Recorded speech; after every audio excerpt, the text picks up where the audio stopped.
Beauty is blind. Brava! Bravissima! A tidal wave of applause washed over Justine as roses rained down on the stage.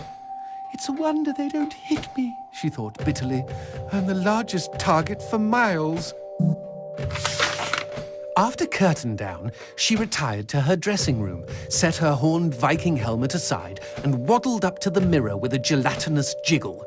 There was a knock at the door, and Henry Wallin appeared. Henry again.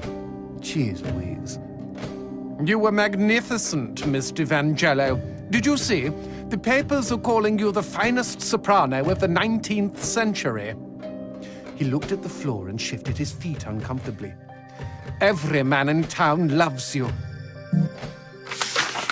Stupid Henry, moaned Justine as she examined her profile in the mirror. No real man could love a fat twat like me. She tried adjusting her midriff. Disgusting. She waited for the sigh, but today Henry's response was different. There was a rustle, a metallic thunk.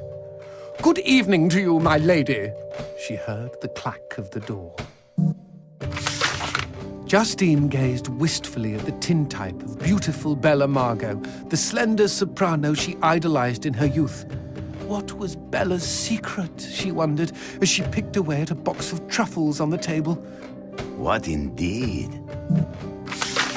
A few minutes later, Justine was bent over the wastebasket by the door, gagging and heaving. Eventually, she gave up and removed her finger from her throat. Then, at the bottom of the wastebasket, she saw the roses and the letter, and remembered the rustle and the thunk.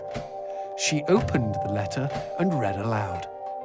You have won my heart, and that is no small feat. Oh, how sweet! No small feat! She shouted in rage. A large feat, is that it? She crumpled up the note, threw it on the floor, and stomped on it for good measure. Something inside of her had snapped. From that moment forward, she was determined to never sing again. Her voice could go to hell, just as long as she could be beautiful. No one knows exactly what happened to Justine after that. Not the impresario who had begged her to come back, not the reporters who had begged her to comment, not Henry, who had been too crushed to face her again. Correct me if I'm wrong, G, but didn't Henry want to be crushed? I mean, come on. Chubby chaser, anyone? When Justine's landlord finally let himself in, he was startled to discover a slim and beautiful woman in his tenant's armchair.